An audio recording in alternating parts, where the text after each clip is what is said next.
김성환 사모님, 몇 장 할까요? 네, 아무나 말씀해 주세요. 200장이요. 찬송가 200장입니다. 달고 오면 그 말씀 찬송가 200장 함께 찬송하도록 하겠습니다. 찬송가 200장입니다. 달고 오면 그 말씀 생명의 말씀 그가 그 말씀 들고 생명의 말씀 나의 하나님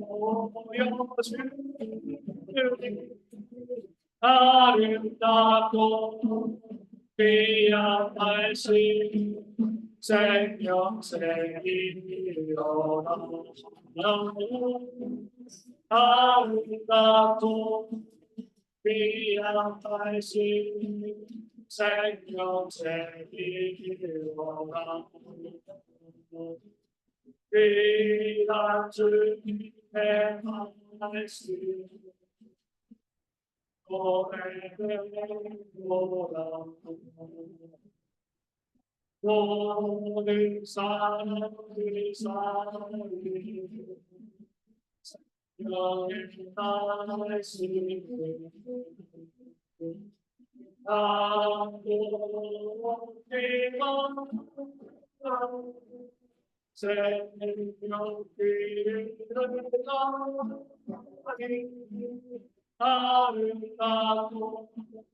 귀한 말씀 생명새이로다 아름답고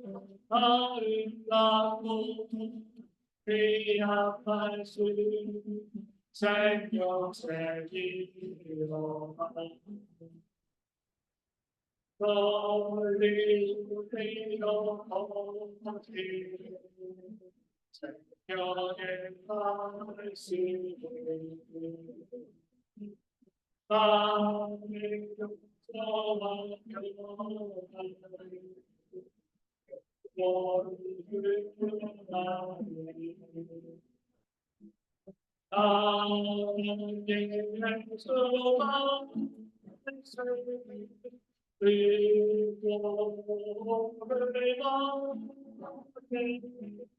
아름답고 귀한 말씀 생명새이로다 아름답고 귀한 말씀 생명새이로다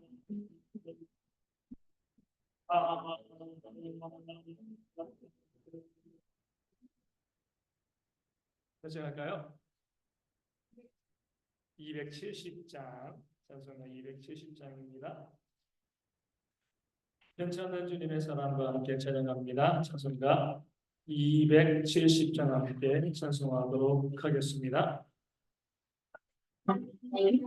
괜찮은 주님의 사랑 거룩한 보혈의 공로를 우리가 찬양을 하시자 주님을 만나볼 때까지 예수는 우리를 깨끗게 하시는 그리기 우리를 돌아오게 하셨네 우리를 깨끗게 하시고 누구나 생명의 물새 생명의 구원을 받자 하나님 찬양을 합시다 예수는 우리를 깨끗게 하신 주님 그의 우리를 돌아오게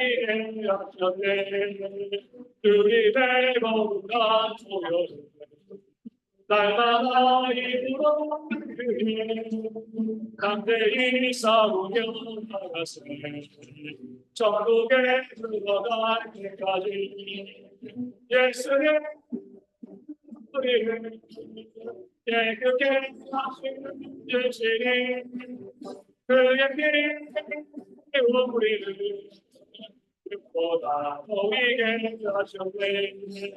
십자가 가까이 잡고 날마다 이겨 나가세. 너희의 혈육과 지고서 주 앞에 찬양한 때까지 예수는 우리를 깨끗게 하시는 주시니 그에게 우리를 보다 너희에게 하셨네. 아멘. 함께 기도하겠습니다. 사랑하는 아버지 하나님 감사합니다. 우리와 붙잡혀 나와서 예배하고 또 지금 바라보며 오해 말씀을 통하여서 하나님께서 우리 가운데 알려주시는 그 뜻을 또한 배우게 하시니 주님 참으로 감사합니다.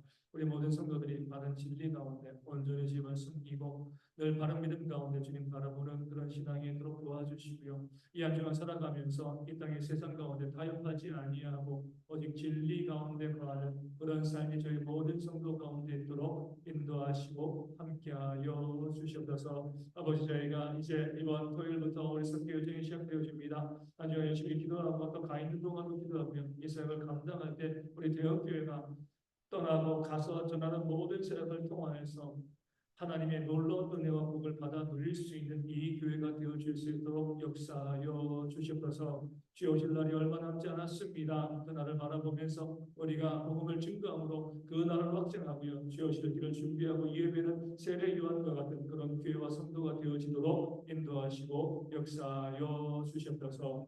예수님의 이름으로 기도합니다. 아멘. 우리 519장 찬송입니다. 혹시 519장 찬송 아시나요? 구주께서 부르되. 제가 한 10몇 년 전에 기독교 방송국에서 제가 서울에 있는 교회 있을 때 교회 이제 그 소개하는 프로그램이 있어가지고 방송국까지 가가지고 제가 이제 담임 목사님이 낯을 많이 가려가지고 안 간다 그래가지고 제가 이제 부목사였는데 가가지고 이제 하게 됐는데 거기서 이제 이 찬양을 가르쳐 주더라고요. 이제 그 교회 소개하기 전에 잘 안 부르는 찬양들 알려주는 찬양인데 이 찬양은 한국 전통적인 그런 이제 분위기가 좀 있습니다. 성도님들도 아셨으면 좋을 것 같아가지고 우리 찬양하고 함께 기도하도록 하겠습니다. 고주께서 부르되 함께 찬양하겠습니다. 구주께서 부르되 오늘로 볼수에 예매의 긍휼함을 널 위하여 이시는 주의 주의 약속 믿어서 내 구주로 섬기라. 구주께서 널 위해 기다리고 계시니 오는 것 두려워 주께 와서 가해라. 구성하신 그 은혜 자비로 주시사니 회개 가서 주께 강구하여 어디라. 모든 죄 떠나서 회개하여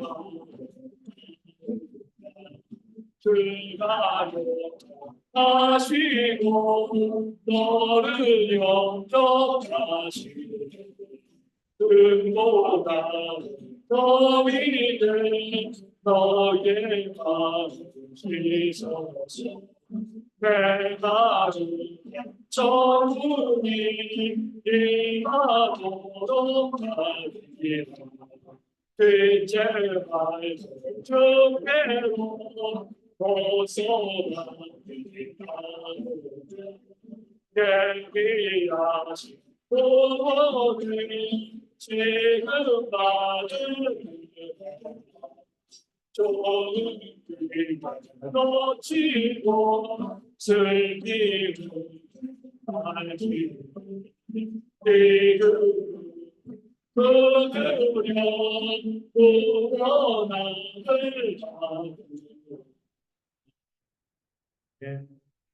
선교일이 얼마 남지 않았습니다. 금주 토요일부터 우리 금요일 날 저녁에 출발해서 이제 토요일 날 공항에서 비행기 타고 떠나게 되어지는데 먼 선교가 우리 기도로 준비되어질 수 있도록 우리 함께 기도해 주시고요. 선교 팀원들이 성령 충만할 수 있도록 기도해 주시고 필요한 물질이 지어지고 안전하고 건강하게 선교를 잘 감당할 수 있도록 기도해 주시더라고요. 또 보내는 교회가 함께 기도하며 선교를 도울 수 있도록 교회를 지키며 섬기는 분들에게 힘과 능력이 더해져서 더 은혜로운 예배와 모임이 되어질 수 있도록 기도해 주시고요. 선교를 통해서 교회가 하나 될 수 있는 그런 모습이 있도록 선교 이후에 더 열심히 전도하고 부지하며 서로 사랑하며 섬기는 교회가 되어서 부흥하는 교회가 되어줄 수 있도록 우리 함께 기도하도록 하겠습니다. 하나님 감사합니다. 저희는 오늘 아침에도 우리 기도하고 또 계속해서 선기를 바라보면서 정말 중요한 교회의 행사이기 때문에 교회의 사역이기 때문에 이렇게 기도하며 감사하며 나아가게 하시면 주님 참으로 감사합니다. 그대께 모든 성도들이 함께한 마음으로 선교에서 어떤 음성을 그런 역사에 있도록 도와주세요. 그리고 무엇보다도 기도함으로 선기를 준비하는 그런 저희가 되어줄 수 있도록 하나님 인도하시고 하나님 함께해 주실 줄로 주여 믿습니다. 아버지 함께 하여 주시고요. 우리 모든 주의 백성들이 온전한 믿음으로 주님을 바라보며 또 섬기고 앞으로도 성격이며 또 기도로 준비하면서 기도로 나아가서 기도하고 기도에 놀라운 역사 가운데 그 성교생을 감당할 수 있는 그런 저희 모두가 되어주셨습니다. 아버지 인도하시고 아버지 함께 해주실 줄로 주여 믿습니다. 아버지 시험 바라보서 막경이 우리 모든 성도들이 한 마음으로 기도하고 중보하며 살는다는 그런 기회가 저희 가운데 아버지 인도하시고 아버지 함께 해주실 줄로 주여 믿고 그 마음 가운데 온전해서는 그 삶의 역사가 저희 가운데 충만하게 부어줄 수 있도록 하나님 인도하시고 하나님 함께 해주실 줄로 주여 믿습니다. 아버지 우리 모두가 가서 그 생을 감당할 때 기도하며 우리 건강하고 안전하게 그 생을 잘 감당하고 모든 문제의 필요들이 채워질 수 있도록 도와주고 땅의 복을 증가하는데 발상기하고 있으는 그런 모습에 저희가 되도록 하나님의 그 지원을 함께 해주실 줄로 주여 믿습니다. 이런 가운데 바른 길 돌아오는 그런 삶의 역사가 저희 가운데 있도록 하나님이 인도하시고 하나님 함께 해주실 줄로 주여 믿고 있는 가운데 늘 바른 길 돌아오는 그 삶의 역사 가운데 온전히 주님 바라보는 그런 모습이 있도록 하나님 인도하시고 함께 해주실 줄로 주여 믿습니다. 아버지 우리 모든 성교팀원들의 마음을 잘 준비하고요. 금주아버지부터 다음 주 토요일까지 연설을 감당하고요. 아버지의 그들을 통해서 한 10년이라도 공부하는 놀라운 역사가 우리 가운데 부어질 수 있도록 하나님 인도하시고 하나님 함께 해주실 줄로 주여 믿습니다. 아버지 시간에 기도합니다. 아버지 다시 먼저 역사해 주시되 우리 보내는 교회가 있습니다. 아버지 기도하는 물질로 함께 노력하며 그 선교의 사역을 세워가게 되어서 그들 가운데도 함께 하시고 있는 하나님 역사하시고 모두가 함께 기도하며 감사하고 우리 하나님의 가운데 가는 그런 자들 중에 시작을 세우게 되도록 아버지 아버지 함께 해주실 줄로 주여 아버지 말을 복숭아 우리 모든 팀원들이 아버지 함께 것을 잘 감당하기 위해서 보태서는 기도하는 그런 기회가 되어줄 수 있도록 아버지 인도하시고 아버지 민자리 가운데 시간을 우리 기억자들 아버지 함께 그들이 승리하게 하고 해주시고 그들의 아버지 중심을 수고해 아버지를 도와주고 힘을 가지고 더욱더 큰 은혜를 주시는 그런 기회가 되어줄 수 있도록 아버지 인도하시고 함께 해주실 줄로 주여 아버지 보내는 교회나 아버지 가는 교회나 우리 모두 하나님께서는 놀라운 역사 가운데 온전히 수행하는 그런 역사가 저희 가운데 있도록 하나님 인도하시고 하나님 함께 해주실 줄로 주여 믿습니다. 아버지 그런 가운데 늘 바른 길 걸어가는 그런 모습이 있도록 아버지 붙여 봐주시고 아버지 성교회에서 교회가 믿음으로 하나 되어줄 수 있도록 주인 성교회에서도 또 이후에 또 그 실천하고 성교회에서 예의의 온전히 복되어지는 어려운 교회가 되어줄 수 있도록 아버지 인도하시고 붙여 봐주실 줄로 믿습니다. 우리 이제 여러 가지 질병들이 있는데 가장 이 질병을 일으키기에 중요한 요인 중에 하나가 있습니다. 뭐가 있을까요? 예? 스트레스. 그리고 또 뭐가 있을까요? 우리 몸을 병들게 하는 예? 식생활. 그렇죠. 그리고 또 뭐가 있을까요?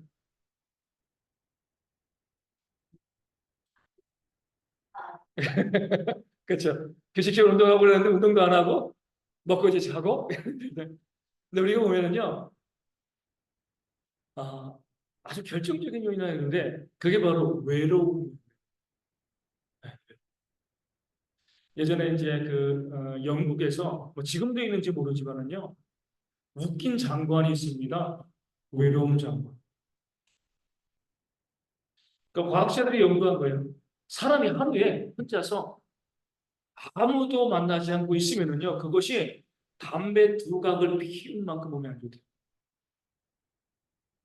어떤 교류도 없이 그냥 혼자 있으면. 그렇기 때문에 영국에서는 이제 나이 든 분들이 그런 분들이 많으니까 장단을 세워가지고 사람들이 교류할 수 있다고. 그러니까 그게 선진국이죠, 그렇죠? 그렇게 서로 이제 만들어 주는 겁니다. 그래서 우리가 뭐 저도 안 가봤지만 앞으로도 안 가봐야 되지만 우리 교도소 가면은요 어떤 게 최고의 형벌이래요? 독방, 그렇죠? 그러니까 제가 봤을 때는 지금은 얼마나 좋 혼자 있으면 이제 그런 마음이 있지만 이렇게 여러 사람들과 있으면서 혼자 있는 거랑 전혀 혼자 있는 건 다른 거잖아요. 그렇죠? 그렇기 때문에 가장 힘든 형벌이 독방에 가두는 겁니다. 왜 이 말씀을 드리냐면 아까 우리 14일이라고 이야기했는데 선교에 가는 이유 중에 하나는 우리 지방에서 목회하는 목사님들 제가 종종 멀더라도 찾아갑니다. 왜 찾아가요? 너무 외로워요. 목회도 힘든데 그냥 물론 교인들이 있죠. 하지만 편안하게 이야기하고요. 편안하게 삶을 나눌 수 있는 사람들이 없는 거예요. 목회자가 병듭니다. 찾아가 가지고 수다 떨고 오는 거예요. 뭐 특별한 거 없습니다. 그렇죠? 근데 그게요 그분들에게는 큰 힘이 되어집니다. 선교에 가는 중요한 이유 중에 하나입니다. 선교사님들이 현지에서 얼마나 힘들고 어려우시고 우리 생각하셔야 돼요. 우리가 가가지고 물론 복음을 위해서 가는 거죠. 하지만 더 궁극적인 목적은요 선교사님을 위로하기 위해서 가는 거예요. 왜요? 그 선교사님이 그 땅에서 복음을 증거하시거든요.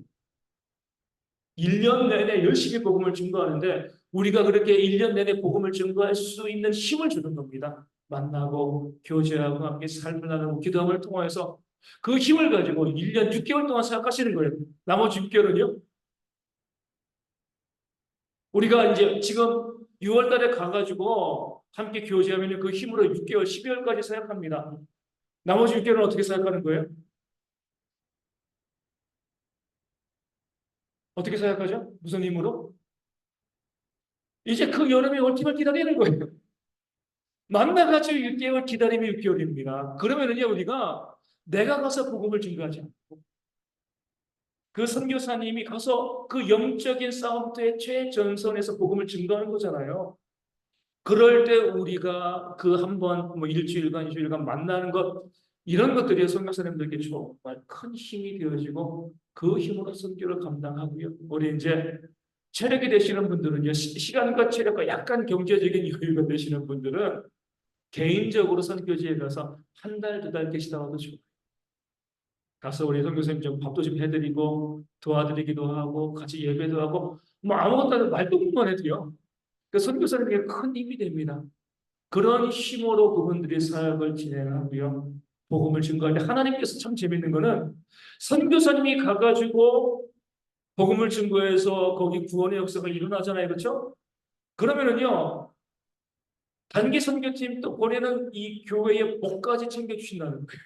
그분이 선교사님이 가서 복음을 증거하시고 그분이 그 몽골 사람들에게 복음을 증거해서 세례받고 구원받은 백성이 생겨나게 되어지는데 그 사역에 힘을 준 우리 단기 선교팀과 또 그 단기 선교팀을 보내고요 파송하고 또 선교팀 사역에서 기도하고 있는 우리 교회도 하나님께서 지분을 허락해 주시는 거예요. 그게 하나님의 역사이기 때문에 우리가 힘들더라도 가는 겁니다. 또 후원하는 거예요. 그래서 우리가 가가지고 어떤 분들이 이렇게 보시거든요. 뭐 가가지고 뭐 특별한 일을 할 게 있어? 없어요. 제가 봐도 가서 위로하고 격려하고 기도하고 힘을 주는 것. 이것만 가지고도 우리는요. 충분히 그 모든 사역을 잘 감당하는 것이고 우리 성도님도 그렇게 생각하셔야 돼요. 이런 분들 있어요. 내가 할 말도 못하고 할 줄 아는 것도 없는데 굳이 선교지 가면 나는 뭐 할 줄 아는 게 없으니까 난 갈 필요가 없어. 그렇지 않습니다. 우리가 가는 것만 가지고도 선교가 됩니다. 선교사님이 힘이 되어집니다. 그러니까요, 가서 뭐 하려고 생각하지 마시고, 내가 선교사님 얼굴 보러 간다. 그 마음만 가지고 준비하시고 내년도에는 올해 가보지 못한 많은 분들이 가시면 좋을 거예요. 어르신들 가셔가지고 아무것도 안 하시고요. 거기서 그냥 쉬다가 오셔도 괜찮습니다. 선교사님의 힘이 되어집니다. 그 힘으로 복음을 증거하는 모습이니까요. 우리가 자꾸 이제 보면 제가 이 말씀 드리면은 자꾸 사역에 너무 집중하다 보니까 내가 가서 뭘 해야 돼? 뭘 해야 돼? 그렇게 생각 안 하셔도 괜찮아요. 그냥 가 계시면 되는 거예요. 그렇죠? 그게 힘이 되어지는 거예요. 그래서 우리가 그런 마음 가지시고 우리 많은 분들이 함께 동참해 주시면 우리 감사하겠고요. 이제 오늘부터는요, 이 성경 각권으로 들어가는데 성경이 어떻게 시작되었는가 그 부분을 좀 보게 될 텐데 성경 목록만 잘 알아도 성경이 열립니다. 성경 목록 다 아시죠? 우리 옛날에 주일학교 노래 창세기 주일학교 얘기했잖아요, 그렇죠? 중요해요. 요즘 주일학교에서 하셔야 돼요, 그렇죠? 하고 계시죠? 네. 꼭 해주세요. 우리 아이들 성경 목록을 좀 잘 알 수 있도록. 그러니까 어릴 때 하면요 기억 그게 저도 그렇잖아요. 예, 어릴 때 한 게 기억이 나서 가끔 가다가 이제 어떤 분들이 약간 뭐 약간 이제 음을 바꿔서 하니까 그게 안 돼요. 어릴 때 그대로 되어지는데 성경 목록의 이름이 재밌는 게 많이 있어요. 우리 창세기 여러분들 영어로 뭔지 아세요? 그렇죠. 우리 차가 나왔잖아요 지금 현대에서 제네시스 그렇죠? 창세기 출애굽기는 뭐예요? 예? 엑소도스 우리 많이 듣잖아요 그렇죠? 레위기는요? 레비티쿠스예요. 그냥 이름 그대로. 민수기가 재밌습니다. 민수기. 민수기는 우리 아시는 분들 조용하시고 영어로 뭘까요? 민은요 백성 민자고요. 수는 뭐예요? 숫자. 수학할 때 숫자입니다. 민수기는 영어로 뭘까요? 민수기는 처음에 본 백성들의 숫자를 세면 60만 몇 명. 나중에 가나안 땅 들어오기 전에 60만 명. 백성의 수를 세는 거예요. 민수기의 영어는 뭘까요? 정말 재밌습니다. 민수기는 영어로 넘버스입니다. 번호, 넘버스예요. 신명기는 이제 이 어려우니까 이 우리가 자주 안 쓰는 단어인지 모르지만 성경 보면 재밌는 것들이 많이 있습니다. 그리고 이제 우리 청년들 사사기는요. 사사들이 뭐 했어요? 재판했죠. 사사기는 저지입니다, 저지. 예, 재판관, 판관. 그래서 이제 판관기라고도 불러요. 그러니까 성경 목록을 보면 이 성경의 모든 책의 제목은요 그 책의 내용을 저도 이제 설교할 때 제일 힘든 게 뭐냐면 제목을 정하는 거예요. 제목이 무엇을 담느냐가 참 중요하거든요. 우리 성경 목록만 봐도 우리가 성경이 열린다는 것은 무슨 목적으로 이 창세기의 주제가 무엇인가, 민수기의 주제가 무엇인가 이런 부분들을 우리가 목록을 통해서 알 수 있기 때문에 그렇습니다. 목록을 아는 게 중요합니다. 구약 성경이 먼저 구약 성경 창세기부터 우리 말라기까지 정경과 과정과 배열. 정경화가 뭐죠? 정경이 있습니다. 정경. 우리 또 여기서 퀴즈입니다. 우리 이승주 집사님한테. 정경은 영어로 뭘까요? 근데 아셔야 돼요. 이번에 몽골에서 무슨 생각하시죠? 몽골에서 맡은 분야가 뭐예요? 그쵸? 이거 하면 생각나는 회사가 어디예요? 카메라면? 우리 캐논을 싫어하시는구나. 정경이 캐논입니다. 캐논. 캐논은요, 촉도. 이거다. 이제 이거라는 이제 진짜라는 거죠, 그렇죠? 그러니까 캐논이 성경에 정경할 때 정경은 캐논이에요, 캐논. 그러니까 정경은 뭐냐면 신구약 66권을 정경이라고 합니다. 왜냐면 나중에 보시면 외경과 위경이 있으니까. 이거는 진짜 성경이야. 이제 우리 모든 인생의 줄과 촉도가 되는 거죠. 캐논이에요, 캐논. 자, 그러면 왜 성경 구약 39권이 정경이 되는 거죠? 왜냐면은요, 구약 성경도 그 시대의 문서가 39권만 있는 것이 아니라 여러 문서가 많이 있는데 왜 이 39권만이 성경이 되었는가? 또 신약은 27권 있잖아요. 이 27권만이 캐논이 이 정경이 되었는가? 다른 문서는 왜 안 됐는가? 이것을 우리가 이제 알아보는 게 정경화 과정이에요. 39권이 교회 가운데 참된 말씀으로 수납되어진다. 받아들여지는 그런 과정, 그리고 그 배열을 보게 되어지는 건데, 우리 일본에 보면 간단히 살펴보는 성경의 정경화 과정. 처음에 뭐가 나와요? 70인령. 셉투아진트. 세븐이잖아요. 그죠? 그러니까 셉투아진트. 우리는 이걸 보시면, 우리 알렉산더 대왕 아시죠? 어느 나라 왕이었죠? 그걸 물으면 안 되는데. 알렉산더는 어느 나라 왕이었어요? 예? 그리스예요, 그리스. 헬라라고 부르죠, 헬라. 그죠? 헬라? 헬레니즘 할 때 그 헬라? 그리스의 그 왕이 대왕이잖아요. 그렇죠? 이제 인도까지 정보를 가고 그러다가 젊은 나이에 병으로 이제 죽었잖아요. 알렉산더가 죽고 난 다음에 제국이 네 개로 나뉘어집니다. 이 내용이 어디 나와 있어요? 알렉산더가 죽고 그 땅이 네 땅으로 나뉘어진다. 어디 나와요? 성경에? 이건 요한계시록은 후잖아요. 후. 알렉산더 후. 어, 한번 제가 여기 준비를 안 했는데 다니엘서 보겠습니다. 네. 다니엘서 11장 3절 4절. 네. 성경을 찾아보면 재미가 있으니까 우리 1290이면 다니엘서 11장 3절 4절.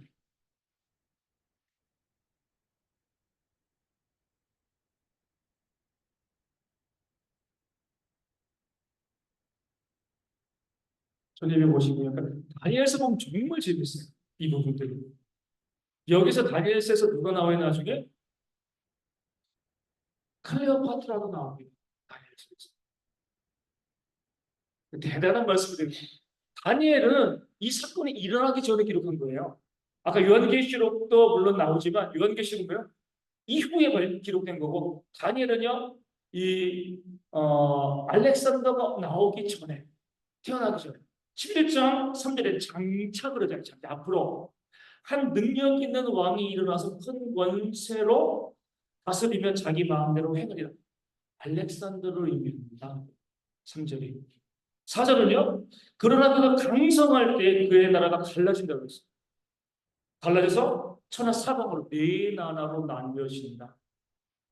다니엘서에 로마까지 클레오파트라까지 역사가 쭉 기록해서 나오게 되어지는데 알렉산더 대왕이 죽고 난 다음에 나라가 네 개로 갈라집니다.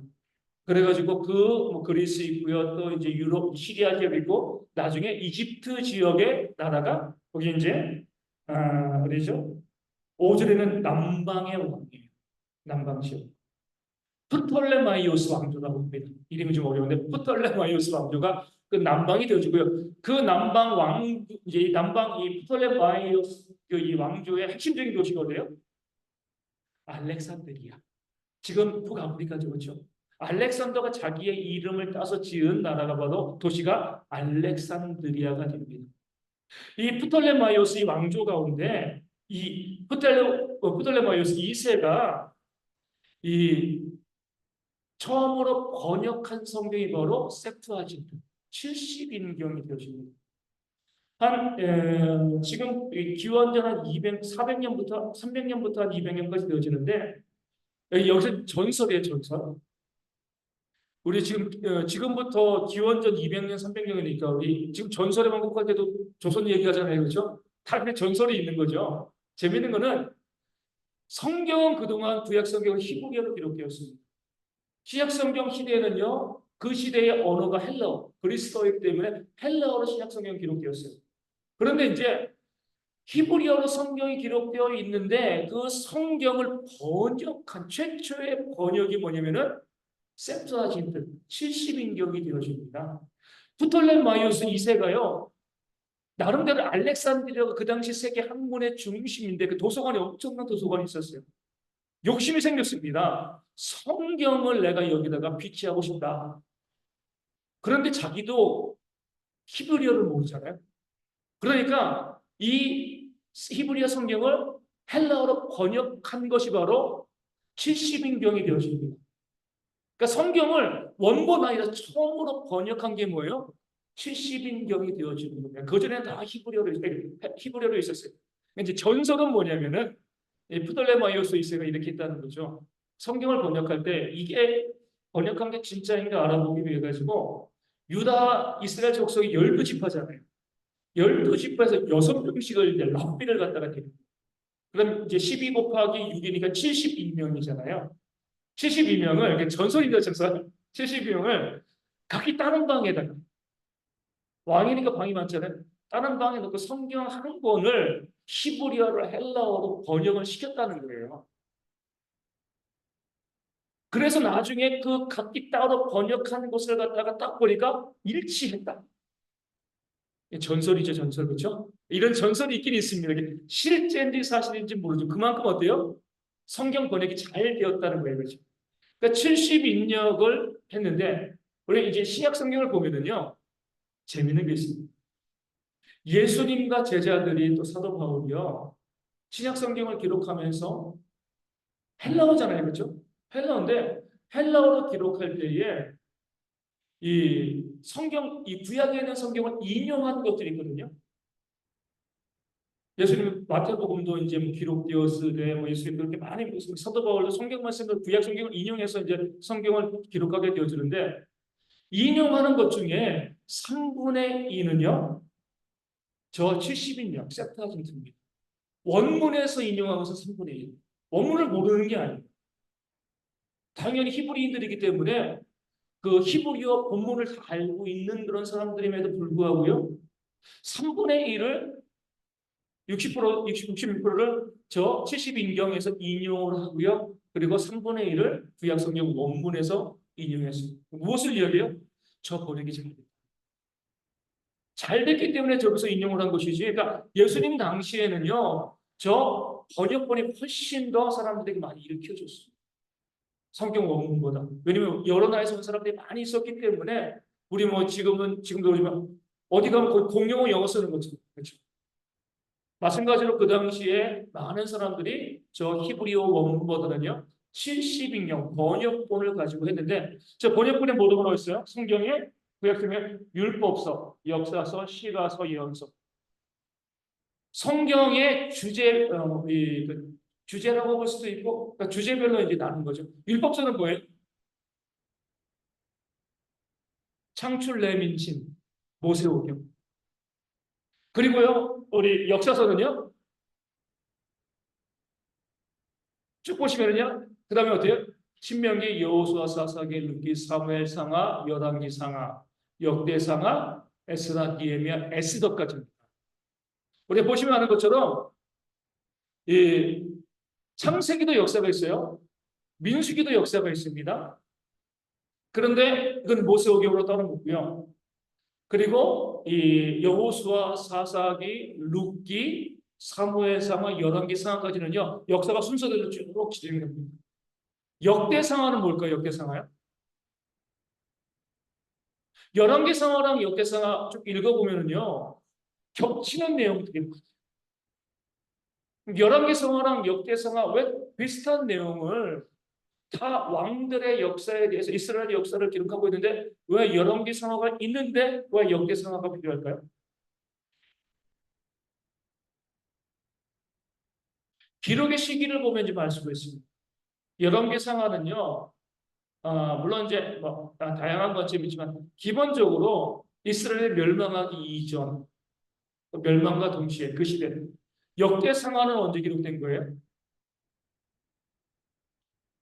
포로 이후에 귀환했어요. 성경에서 보면은요 재미있는 부분이 있습니다.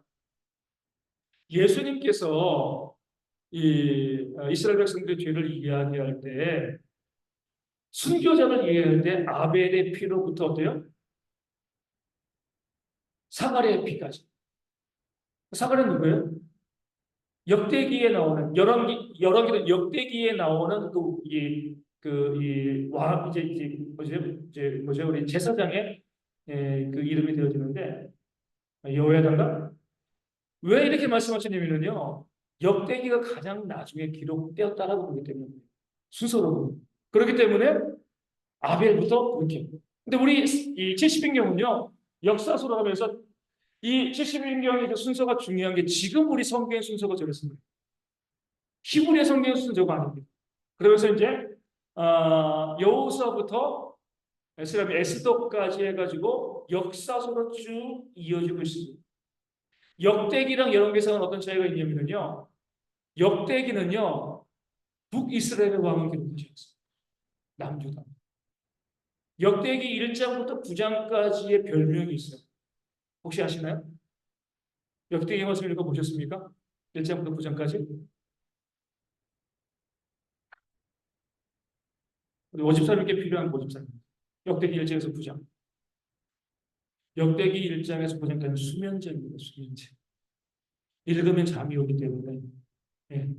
집사님 불면제 때문에 힘들어하시니까 사람 이름만 쭉 기록되어 있는 거예요. 그러니까 읽으면 너무 지루한 거예요. 아니 왜 이렇게 사람 이름만 쭉 이렇게 나설까? 역대기 말씀은 반성이에요. 우리가 왜 이스라엘을 왜 멸망했는가? 그러면서 그 제사의 제도들, 우리 믿음의 선조들의 이름들, 그리고 북이스라엘은요 그 역사를 치도 않는 거예요. 우리의 역사적인 전통은 남유다에 있다. 그래서 남유다. 그러니까 이 열왕기는 다윗이가 없지만 다윗부터 해가지고요 쭉 해가지고 특별한 관점을 가지고 기록한 것이 역대기가 되기 때문에 이 열왕기상과 역대상하 이 내용이 비슷한 부분이 많지만 관점이 다릅니다. 역대상하고 열왕기상하는요 북이스라엘 왕이 이렇고 남유다 왕이 이렇고 이야기하는데 역대기는 우리의 역사적인 정통은 이거야. 하나님이 이렇게 이 땅을 만드셨어. 이렇게 예배하고 이런 백성들이 있어. 알려주기 위해서 특별한 목적을 가지고 역대기의 말씀을 포로로 돌아오고 난 다음에 다 망하고 난 다음에 기록한 것이 바로 역대상하가 되어지는 거죠. 그리고 시가서는 뭐예요? 욥기 시편 잠언전도 아가까지. 그러면 욥기는요 어느 시대의 인물이죠? 욥은요?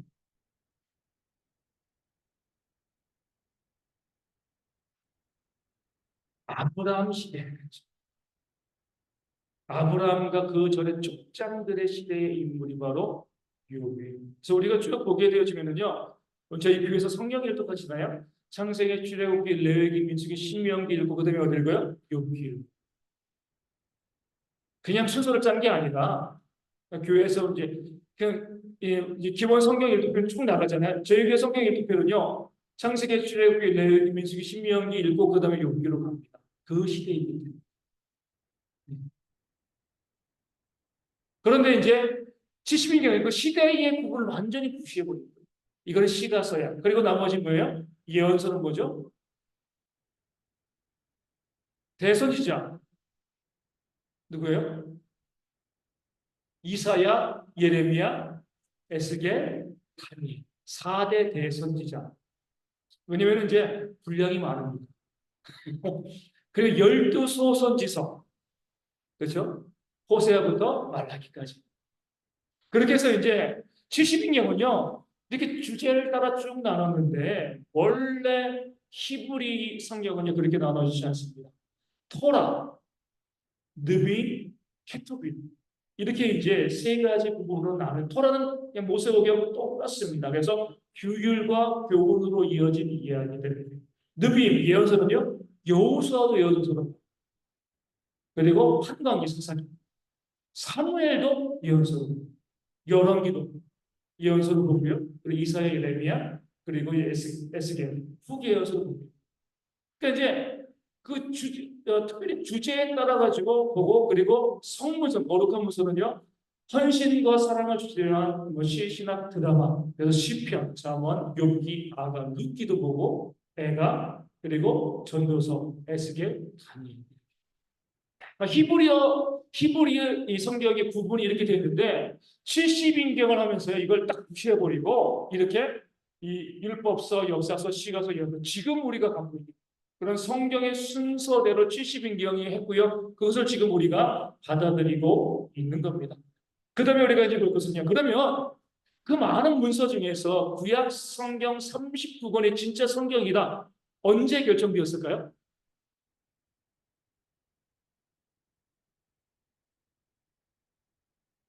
그렇죠. AD 90. 그러니까 예수님께서 사역하시고 승천하시고 난 다음에 사도들이 또 아직까지 뭘 이제 사도들은 살아있지만 다 순교당하고 난 다음에 그 전까지 정경이 결정되지 않은 상황에서 이미 성경을 인용해서 썼거든요, 그렇죠? 네, AD 90년 정도에 우리 얌니아라는 회의가 있습니다. 누가 결정했어요? 유대인 랍비들이. 랍비들이 모여가지고 우리가 정말 하나님의 진짜 말씀이 무엇인가 우리가 결정하자 했을 때 지금 우리가 갖고 있는 39권을 AD 90년경에 성경으로 결정했습니다. 많은 이야기들이 있었겠죠. 특별히 이제 에스더. 에스더는 무슨 특징이 있어요? 성경이잖아요, 그렇죠? 에스더. 왕비 에스더는 혹시 무슨 특징이 있는지 아시나요? 예? 아니 아주 모든 다른 성경과 다른 특별한 특징이 하나 있습니다. 아니 이제 10장밖에 안 되니까 나중에 읽어보세요. 에스더서에는요 하나님의 이름이 한 번도 안 나와요. 성경에서 하나님의 이름이 한 번도 안 나오는 것이 에스더예요. 그러니까 이게 성경이냐? 하나님의 이름이니까 내용을 전체로 보면 하나님의 역사심이 너무나 풍부한데 에스더서에는요 하나님이라는 여호와 이름이 하나도 안 나옵니다. 한 번도 안 나옵니다. 에스더서의 특징이 되어지는 거죠. 그러니까 왜 이 말씀을 드리냐면 그 39권을 성경으로 결정하는 과정에서 얼마나 논란이 많이 있었겠습니까? 나중에 우리가 신약을 보게 되어지면 신약은 언제 결정돼요? 27권이요? 신약은 27권만이 성경이라 언제 결정돼요? 무려 397년 카르타고 공회에서 이 27권만이 신약 성경이다 이렇게 결정을 하게 되어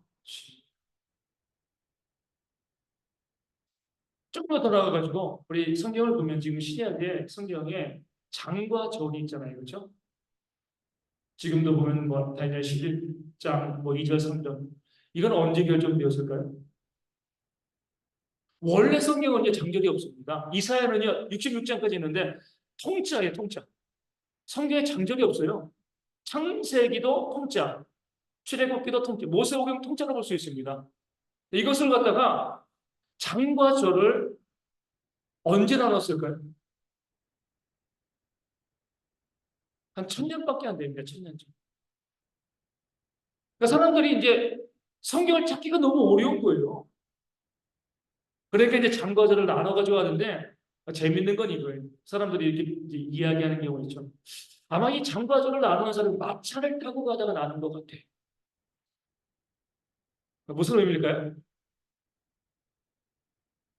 마차를 타고 가다 덜컹거리면 1장, 덜컹거리면 2장.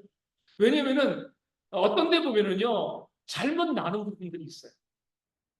이거는 이렇게 나누면 안 되는데 이게 장과 절을 이렇게 나누면 안 되는데 얘가 그냥 대충 나눴구나 그냥 장과 절을 나눌 때. 그러니까 왜 이 말씀을 드리냐면요 성경은요 장과 절에 우리가 너무 매여서 읽으면 하나님의 뜻을 잃어버립니다. 우리도 그렇잖아요. 어떤 사람 보면은 이만큼 이야기했는데 딱 한 것만 가지고 와가지고 공격하는 사람 있잖아요. 그렇죠? 전체 내용을 안 보고요. 한 단락만 가지고 공격을 하는데 성경이 그럴 수 있다는 거예요. 성경에 이제 우리가 시간이 없어서 그러지만 성경을 읽을 때 정말 좋은 것은요. 통째로 읽는 거예요. 창세기는 하루 읽다. 끝까지 처음부터 끝까지. 출애굽기. 이사야 66장까지 너무 길지만 어찌되건 그 시대 사람들은 통째로 읽었습니다. 장과절을 하면은 이 나누는 것 때문에 오히려 의미가 이제 이 왜곡되어질 수가 있기 때문에 성경을 통짜로 건별로 통짜로 읽는 것이 훨씬 더 유익하다. 그러니까 장과절은 사람들의 인의로 나눈 것이지 장과절에 우리가 하나님의 영감과 뭐 하나님의 능력 이런 것이 있다고 바라보시면 안 되는 거예요. 그래서 우리가 장과절을 넘어서 우리가 성경을 보실 필요가 있게 되어지는 건데 중요한 질문이 여기서 하나 있을 수 있습니다. 우리 성경을 바라볼 때 우리 성경의 가장 중요한 특징이 성경은요 오류가 없다. 그러니까 믿는 거잖아요, 그렇죠? 그러면은요 성경의 정교화 과정 가운데 AD 90년 양기야회에 의해서 구약 성경 39권을 결정하고 AD 397년 카르타고 공회에서 신약 성경 27권을 결정했다라고 하면 사람이 결정합니다. 사람은 뭐가 있어요? 오류가 있죠. 우리도 선택하고요. 실수했다. 잘못했다. 많이 생각하잖아요. 언제요? 결혼하고 난 다음에. 이 생각을 많이 하는데 당연히 그러지 않겠습니까? 성경에 오류가 없긴 없는데 사람이 결정했는데, 성경 자체는 우리가 없다고 봐도 사람이 결정했는데 사람들이 잘못 결정할 수 있지 않냐? 39권 사람이 결정한 거 아니냐? 어떤 것 같아요? 종교개혁가 루터 있잖아요, 루터요. 루터는요, 야고보서, 신약에 야고보서를 뭐라고 불렀어요? 루터가 붙여준 별명이 있습니다. 지푸라기 서신. 쓸모없다는 거예요. 왜냐면은, 루터는 오직 믿음으로 의롭게 되어진다. 이것을 가지고 종교개혁을 했는데, 야고보서 보면 어때요? 행함이 없는 믿음은 죽은 믿음이다. 믿음을 마치 배격하는 느낌이 있기 때문에, 루터는요, 야고보서가 너무 쉬운 거예요. 지푸라기 서신이야. 왜 이게 정경이 되었는지 모르겠다. 내가 결정했으면 야고보서는 뭐요? 뺐어. 이렇게 하는 거죠. 이런 관점으로 보면 사람이 결정했는데 이 39권이 정말 정경일까?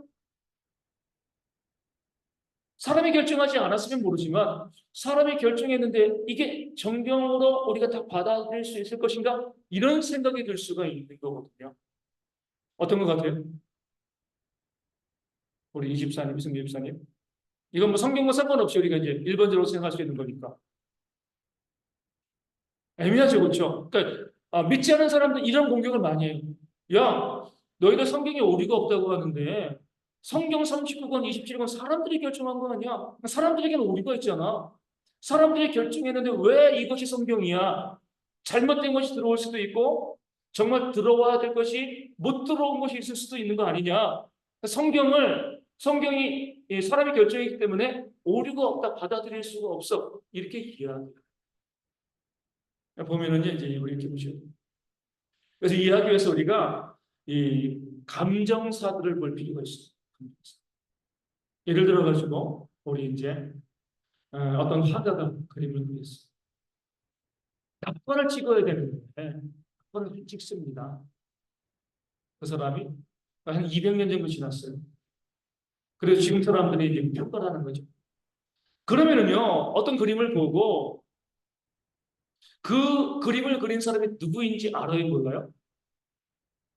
알아요. 유명한 사람이라고 하는 거죠.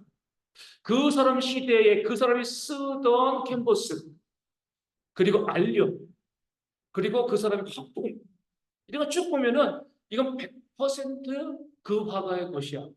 압니다. 정확해요. 그 특징이 그 사람 그린 사람의 특징이 다 드러나 있기 때문에 나중에 사람들이 수백 년 지나도 이거는 뭐 다빈치의 그림이야. 그럼 미켈란젤로의 작품이야. 다 알아요. 성경이 그와 같다는 거죠. 우리가 보셔야 될 것은요. 성경은 뭐예요? 기록될 때부터 성경이죠. 39권, 27권. 다들 그렇게 받아들이고 있었습니다. 회의를 통해서 한 건 뭐예요? 그렇게 모든 사람들이 성경으로 받아들이는 것을 일종의 인준한 거죠. 그렇죠? 거기서 그 사람들이 고르면서 이것은 성경이 아니 이것이 아니라 우리 회의를 통해서 사람들이 막 이제 이 골라 사람들이 여러 가지 말들이 많으니까 우리가 진짜 성경을 이제 확정 짓자. 우리 결정하고 다른 말 하지 않도록 하자. 그럴 때 그 성경을 정경으로 받아들인 것은요, 이미 성경으로 기록되어 있기 때문에, 성경으로 알고 있기 때문에 받아들인 것이지, 그 사람들이 연구하고 해가지고 그 성경이다, 아니다. 이렇게 구분하는 것이 아니라는 거죠. 그래서 우리가 쭉 보게 되어지면 어떤 것이 A라는 화가의 그림인데 내가 그 사람 아니라고 해서 아닌 게 되는 게 아니잖아요. 그렇죠? 그 사람 그림인 것처럼 성경 39권, 27권은 뭐예요? 기록될 때부터 하나님의 말씀 성경이 되어 졌다는 거죠. 그렇기 때문에 회의를 통해서는 어때요? 그것이 하나님의 말씀이기 때문에 나중에 감정하는 사람이 이건 그 사람의 작품이야 라고 확인해 주는 것처럼 확인하는 것이지 회의가 결정했다고 보시면 안 돼요. 회의가 확인했다. 이미 성경으로 모든 사람들에게 받아들여 원래부터 기록된 그 성경을 우리가 확인해 줬다. 왜냐면은 나중에 보시면 성경이 가지고 있는 특징들이 있습니다. 통일성이라든가 그런 특징들이 있는데 그 특징에 너무나 분명하기 때문에 이것은 성경이에요. 에스더서도 하나님의 이름이 안 나와 있지만 그 특징을 보면 이것은 하나님의 말씀이 분명해 받아들일 수밖에 없는 거고 야고보서도요. 이것은 믿음을 배치하는 것이 아니라 믿음에 대한 부분들을 행함으로 보여주는 거예요. 누구라도 알았기 때문에 야고보서가 성경으로 들어온 거죠. 그러니까 이미 정경이 되어진 것에 대해서 사람들이 나름대로 이야기할 수 있지만 그것이 성경이라는 것은 분명한 거죠. 문제는 뭐냐면 외경이에요, 외경. 외경은 뭐죠? 외경?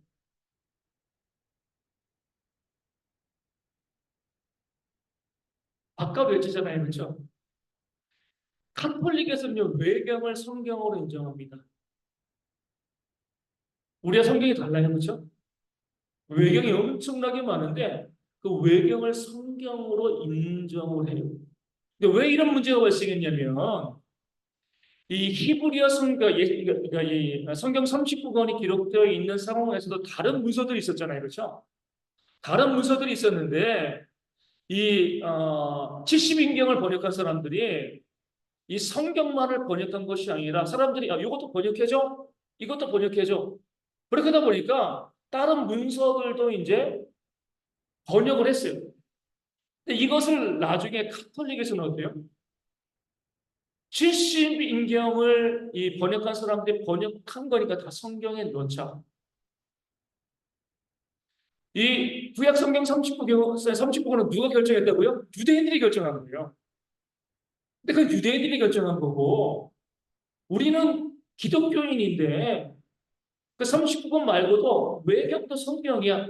그리고 카톨릭은 그 성경을 가지고 외경을 가져와서 성경 안에 정경이 39권 했지만 이것도 동등한 권위를 갖고 있는 책이다. 이렇게 이야기를 하고 있는 거죠. 근데 재미있는 것은요.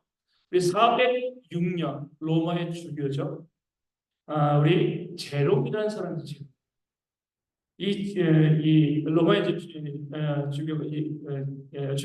다마소 1세인데 이 사람이 옛날에는 이 프톨레마이오스 왕조 때는 헬라어가 세계어였잖아요. 그렇죠? 그러니까 성경을 뭐로 번역했어요? 헬라어. 이게 70인경입니다. 그런데 이제 로마가 전 세계를 통일하고 난 다음에 무엇으로 또 성경을 번역하고 싶은 거예요? 로마어. 고대 라틴어죠. 그렇죠? 두 번째 성경을 또 번역하게 되었습니다. 그래서 이제 다마스 1세가 제롬을 통하여서 우리 성경을 이제 라틴어로 번역을 하자. 그 라틴어 번역이 뭐예요? 불가타, 불가타. 여건이 되어지는데 이 제롬이 거의 그 작업을 다 했습니다. 뛰어난 학자인데 그 제롬이 이렇게 이야기했습니다. 그 불가타 성경 서문에 읽으면 신앙에 유익하지. 외경에서 교리를 도출해선 안 된다. 이렇게 얘기했어요. 자기가 번역을 해놓고서 외경은 우리가 읽으면 신앙에 지금도 보면 이 신앙 서적들 많이 있잖아요. 그 서적들이 유익하지만 성경은 아니거든요. 마찬가지로 제롬이 39권과 외경을 다 불가타게 라틴어로 번역을 하고 그 불가타 본이요 얼마 전까지 쓰여졌습니다. 그러면서 이 외경을 읽으면 우리에게 유익하긴 한데 신앙서적처럼 하지만 거기에서 교리를 도출하면 안 된다.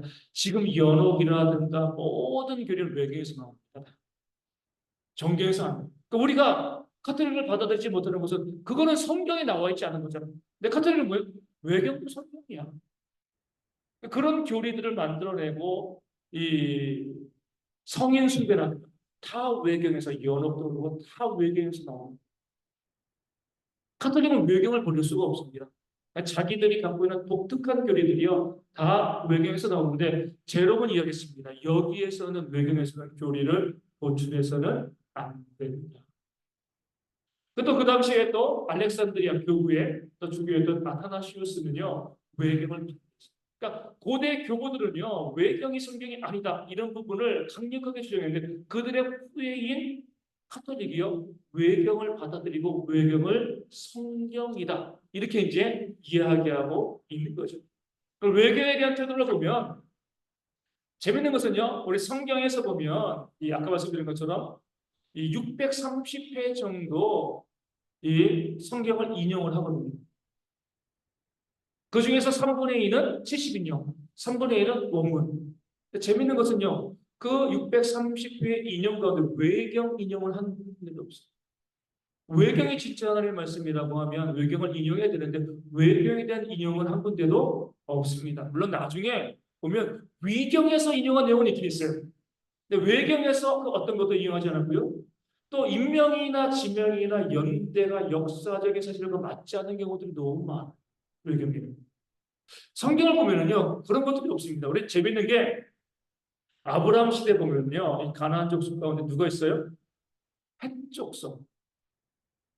헷족속이 있습니다. 그 헷족속을 우리 세계사에서는 뭐라고 배웠어요? 학교에서 히타이트입니다. 히타이트. 최초의 철기 문화를 갖고 있는 히타이트 민족을 성경의 헷족속이라고 부르는 거예요. 재밌는 것은요. 1900년도, 1800년도까지는요. 그 헷족속이 성경을 부정하는데 중요한 증거가 되었습니다. 헷족속이 없는 거예요. 역사 가운데. 헷족속이 역사 가운데 없는데 성경이 헷족속을 이야기하니까 성경을 꾸며낸 이야기야. 이렇게 사람들이 이야기를 했죠. 1900년도 지나면서 헷족속, 히타이트 족속 유물들이 막 발굴되어집니다. 그러니까 성경을 부정할 수 없게 되어진 거죠. 그전까지는 유물이 없으니까 성경이 히타이트를 이야기하는데 야 얘네들 유물이 하나도 없잖아. 성경이 거짓말이야. 그런데 나중에 발굴되어지니까 할 말이 없는 거죠. 그러니까 성경을 쭉 보게 되어지면요, 역사적, 지명적 사건과 배치되지 않습니다. 외경은요, 역사도 맞지 않고, 순서도 안 맞고요. 그리고 지명도 안 맞는 그런 일들이 너무나 많이 발생하고 있는 거죠. 또 보면은, 또 이 외경 내용을 보면 현실성이 없고요. 또 허황된 내용. 그리고 도덕적 기준이 저급하고 비윤리적인 내용들이 있어요. 성경은 그런 내용이 없잖아요. 그런 내용들이 외경 가운데 있고요. 또 70인여가 그것을 보니까 불가타 여권에만 포함되어 있고요. 전통적으로 내려오던 히브리어 성경 목록에는 외경이 존재하지 않습니다. 아까 보면 얌리아에서는 39권만 가지고 성경을 정경으로 인정한 거죠. 초대교회와 그 지도자들이 외경을 성경으로 받아들이지 않아요. 그래서 우리가 외경을 인정함을 통하여서 로마 교회는요 잘못된 신앙으로 가고 있다 이렇게 바라볼 수 있게 되었습니다. 그리고 외경의 문제점에 대한 시대를 보면 외경의 마카비 상하가 있습니다. 마카비는 뭐 하는 사람이었어요? 유대가 이 알렉산드리아 대학 이후에 사람들에게 이제 이 지배당할 때 위에는 셀루티드 왕조였거든요. 밑에는 프톨레마이오스 왕조이고 그 왕조에서는 그러니까 북방왕과 남방왕 맨날 싸우는 거예요. 중간에 킹스로드죠. 왕의 길에 있는 유다는 어때요? 맨날 그냥 거기에 여기 치이고 저기 치이고 이런 상황 가운데서 이 유대가 한때 독립한 때가 있었습니다. 그때 독립할 때 그 나라를 이끌던 사람으로 마카비 왕조가 있었습니다. 마카비 상하가 있었는데 유다 마카비하 12장에 이런 내용이 있습니다. 부적을 품은 채로 전사한 병사들에서 속죄하기를 했다. 외경에 나와 있는 마카비가 부적을 품고요. 전사한 병사들을 위해서 기도하고요. 제사 비용을 위해서 모금을 하는 그런 내용들이 있습니다. 그럴 때 뭐예요? 이것을 가지고 카톨릭은요 연옥비를 만들고 부적을 품고 그리고 이미 전사한 사람들이 속죄된 것. 이미 죽었지만 지옥도 아니고 천국도 아니고 연옥교회가 있는 사람들을 위해서 속죄할 때 그 사람들이 천국에 갈 수 있다. 연옥교회가 되어지는 거거든요. 그리고 어때요? 그 비용을 모금하는 것을 가지고요 면죄부에 대한 근거를 세웁니다. 마카베에 있는 내용이 그렇게 되어지는 거죠. 또 집회서라는 것도 집회서라는 말씀인데 집회서 38장 이집트들에서 38절에 보면 이런 내용이 있어요. 농부, 직공, 기술자 등 일반인은 교양이나 판단력이 부족함으로 예배의 선석이나 재판장의 자리에 앉을 수 없다. 이것이 성경일 수가 없는 거죠. 성경은 이제 차별이 없는 하나님을 말씀하고 있는데 농부, 우리 오집사님 큰일 났습니다. 그렇죠? 우리 카톨릭 하면 농부, 직공, 기술자이기 때문에 우리 기술자 이승재 집사님 그렇죠? 영업입니까? 어찌되건 그럼 제외하고 그런 사람들은 어때요? 상석에 앉으면 안 된다. 판단력이 없으니까. 이게 외경 가운데 나와 있는 내용. 이것이 성경일 수가 없다는 거죠. 그래서 우리가 지혜서 8장 20절에 보면 이렇게 얘기해요. 솔로몬은 태어날 때부터 좋은 기질, 훌륭한 영혼, 육신마저 깨끗했다 이런 내용이 있어요. 이것을 가지고 뭘 만들어내는 거예요? 성인들을 만들. 우리 이 지혜서에 보면 솔로몬이 그랬어. 그런 사람들이 땅에 태어날 수 있어. 성인이야, 성인. 그런 사람들은 우리가 다른 사람들이야. 그래서 그 성인들이 어떻게 우리에서 기도해주면 기도의 효력이 있다. 그러니까 성인들을 숭배하잖아요. 그러니까 카톨릭은 어떻게 해요? 순교당한 사람의 그 유품을 가지고 그런 뼈를 가지고 있으면 그게 능력이 발생한다고 봅니다. 샤머니즘과 다를 바가 없어요. 그래가지고 그런 것들을 가지고 김대건 신부의 뭐 얼마 전에 김대건 신부의 이빨인가 뭔가 이것이 어디서 당근에서 판매돼가지고 난리가 난 건데 뼈인가 이빨인가 이게 난리가 났었는데 그런 것들이요 실제로 어떤 성인들의 것이기 때문에 능력이 있다. 우상숭배죠, 그렇죠? 이런 모든 잘못된 내용들이요 외경에서 나와요. 우리가 외경을 받아들일 수가 없는 거예요. 근데 카톨릭은 그런 것을 빼면 그들의 성인 숭배, 면죄부, 그리고 연옥교리라든가. 그 마리아도 어떻게 봐요? 마리아? 마리아도 죄 없이 태어났다고 봅니다. 성취, 그러니까 죽자고 성취했다고 봐요. 하늘에서 우리를 위해서 기도하고 있다고 봅니다.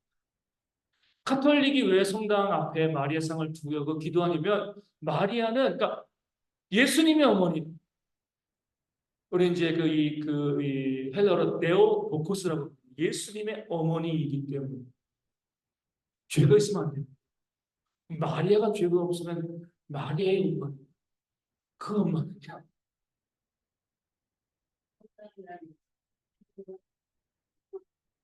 그러니까요. 그러니까 성경에 보면 그 모든 잘못된 교리가 외경에서 나옵니다. 마리아가 성취했나요? 물론 성경에 마리아의 죽음은 안 나와요. 다른 사도의 죽음 나오면 안 나오잖아요, 그렇죠? 마리아를 신격화하는 겁니다. 예수님의 어머니, 하나님의 어머니가 우리와 똑같으면 안 된다는 거예요. 마리아는 죄 없이 태어나가지고 그리고 평생 뭐예요? 평생 동정녀였다. 남편 요셉과 결혼했지만 예수님을 성령으로 잉태 출산하고 난 다음에 그 남편과 잠자리를 갖지 않고 평생 동정녀로 살다가 거룩한 몸으로 승천했다는 거예요. 마리아. 성경에 보면 예수의 아우들이 나오잖아요. 카톨릭은 뭐라고 이야기해요? 사촌들일 거야. 이렇게. 자기들의 교리로 해서 말씀을 막 하는 거예요. 이렇게. 그러니까 외경에서 나오는 교리들이 너무나 악한, 그러니까 성경 자체가 아니기 때문에, 성경이 아니기 때문에 악한 교리들이 많이 나올 수밖에 없는 건데, 아직도요, 우리 카톨릭은, 이 외경을요, 정경처럼 인정하고 받아들이고 있습니다. 여러분들 이제 재밌는 것은요,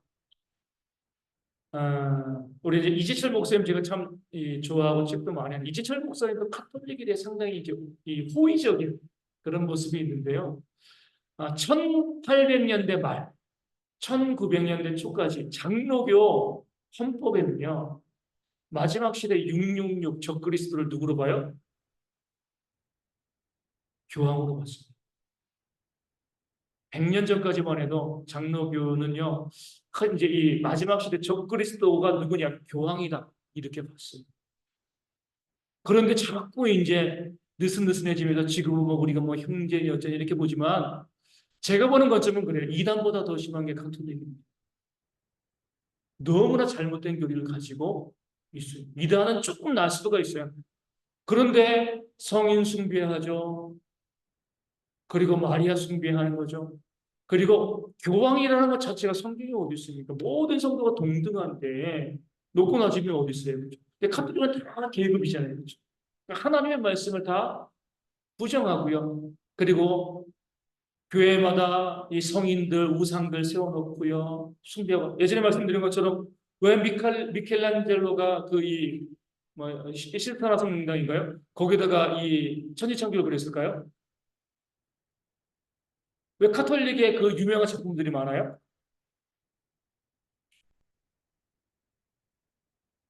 카톨릭이 뭐 이제 이게 조각이라든가 그림을 많이 그린 이유가 뭐예요? 아까 불가타의 꾼이 있었잖아요. 불가타의 꾼이에요. 그렇죠? 제롬이 성경을 갖다가 이 라틴어로. 카톨릭은요, 그 이후에요, 모든 미사와 성경을 이 불가타 여권을 가지고서 라틴어로만 하게 했어요. 독일 사람들은 교회 딱 와서 앉아 있습니다. 성경은 어때요? 독일어가 아니고 라틴어예요. 불가타 여권. 신부가 무슨 말을 해요? 라틴어로 설교합니다.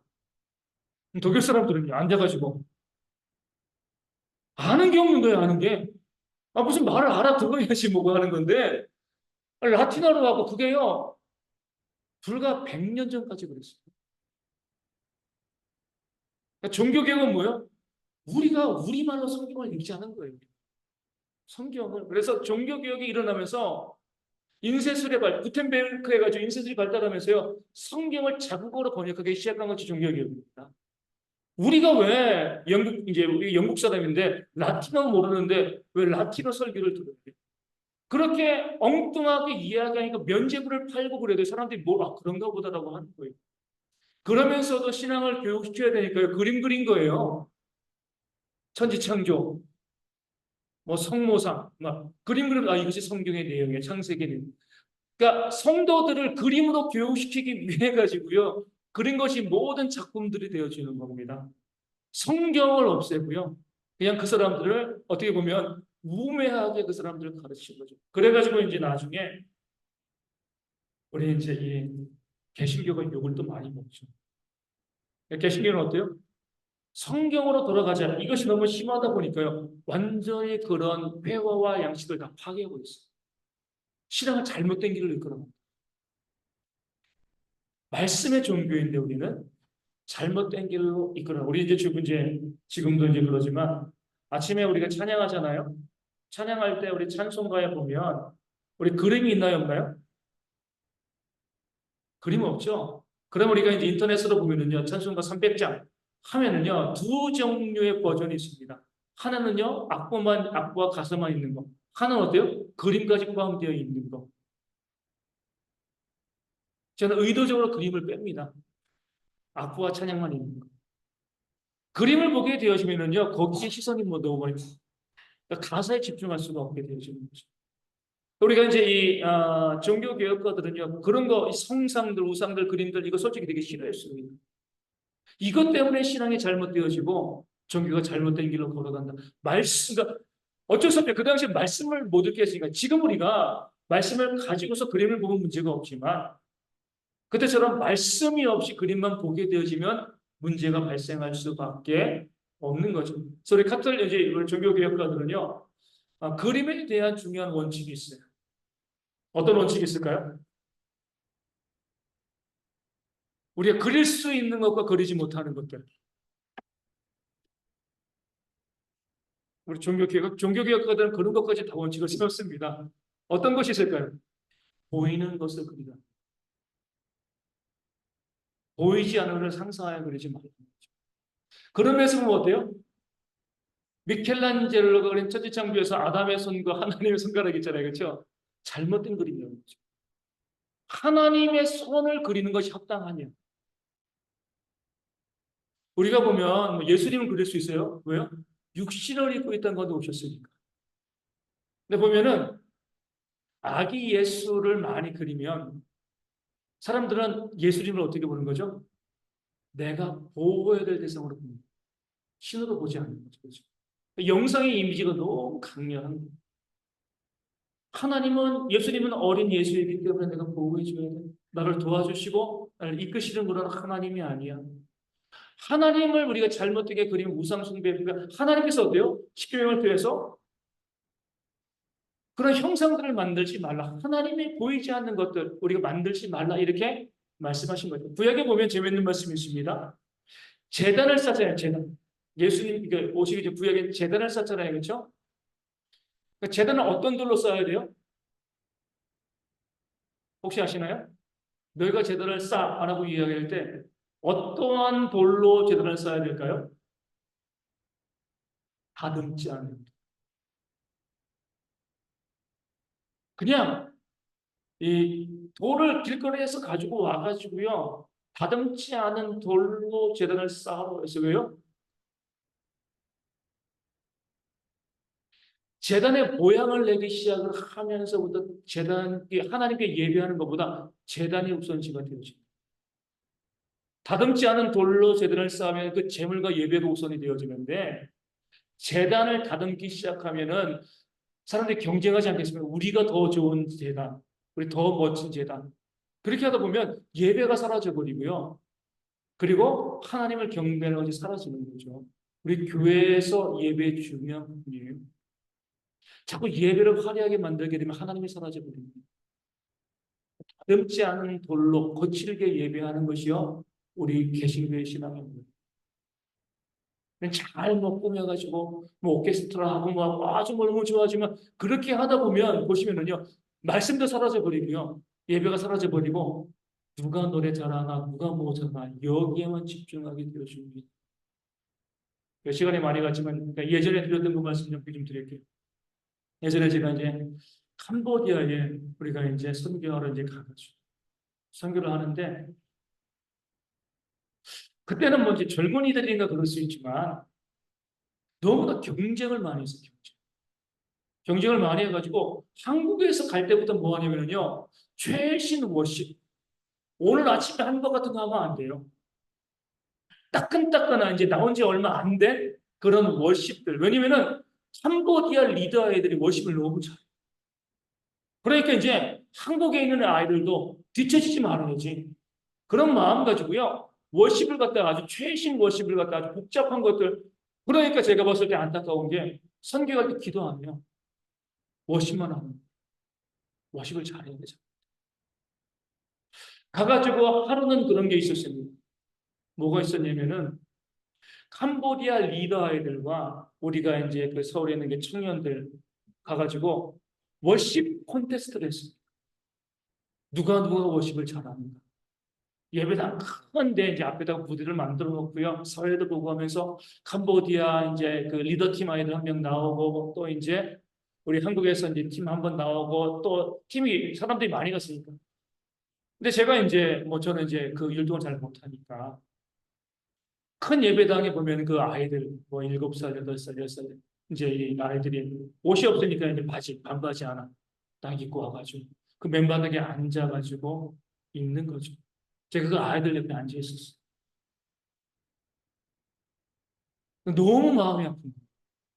거기 와 있는 아이들이 아무런 관심이 없어요.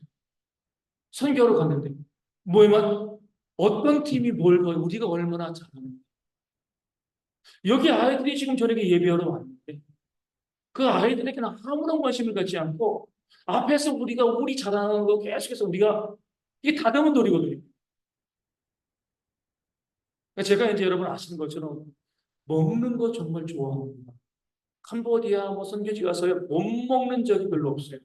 물론 이상은 잘 안 먹지만 어찌됐건 기본적으로 잘 먹는데 그때는 제가 저녁 아예 안 먹었어요. 너무 화가 나죠. 이게 뭐냐 이게. 재밌는 건 뭔지 아세요? 그 다음날 선교팀의 3분의 1이 알아서 먹었어요. 담당하는 목사님도 그러고 아파가지고 나 링거 맞고요 그냥 널브러져 있는 거예요.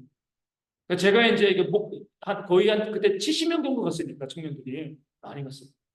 저 선배 목사님이 있으니까 그 목사님이 전체 리더하고 저는 그냥 뒤에서 빨래나 하고 이제 놀다가 이렇게 왔는데 그 목사님도 이제 쓰러지고 나니까 그 다음날 아침에 사역을 해야 되는데 누군가 시작을 했죠. 그래서 내가 이제 나머지 이제 누워있지 않는 그런 팀원들 다 불러 모아놓고 그렇게 이야기했습니다. 뭐 되게 기분 나빴을 것 같아요. 우리는 서커스단이 아니에요. 우리는 복음을 증거하러 왔고 여기는 아이들을 사랑하러 왔지. 내가 얼마나 잘하는가. 이것을 뽐내고 자랑하러 온 것이 아니다. 내가 봤을 때 지금 우리에게 필요한 것은 회개기도 회개기도. 그런 모습들 우리가 다 회개하고 나가서 우리 아이들을 섬기고 사랑하고 또 진행했으면 좋겠다. 그래서 같이 회개 기도하고 또 아침에 사역을 이제 진행을 하는 거죠. 나중에 이제 어떤 청년들이 이렇게 이야기했어요. 너무 그때 제 이야기 듣고 상처받았다. 우리가 무슨 썩어서 다니냐. 제가 봤을 때 그랬어요. 그 아이들을 위해서 보시려 해야 되는데 그것을 하지 않고 우리가 얼마나 잘하는지 우리가 어떤 모습인지 투박하게 해도 그 아이들만 바라보고 아이들 방에 손잡아주고 놀고 이렇게 하면 되는 건데 전혀 아무도 아이들에게 관심을 안 가지니까 아이들이 소외돼 버린 거잖아요. 이것이 과연 올바른 성경인가? 성경에서 다듬지 않은 돌로 제단을 쌓아 우리 기억하셔야 됩니다. 하나님은요, 하나님께 집중하기를 원하시고 얼마나 예쁜 성전, 얼마나 잘 짜여진 예배, 얼마나 세련된 이것이 아니라 우리 하나님을 만나고 오늘의 예배하는 이것이 하나님께서 우리 가운데 원하시는 진짜 예배가 되었는데 틀리는 뭐예요? 너무 세련됐어요. 다듬는 거에 너무 집중해서 좋은 예배당, 좋은 구조들 잘못된 길로 갈 수밖에 없는 겁니다. 그래서 우리가 성경을 통해서 바른 신앙과 바른 신앙의 삶을 저희가 한번 배우고 나갔으면 좋겠습니다. 오늘 찬송가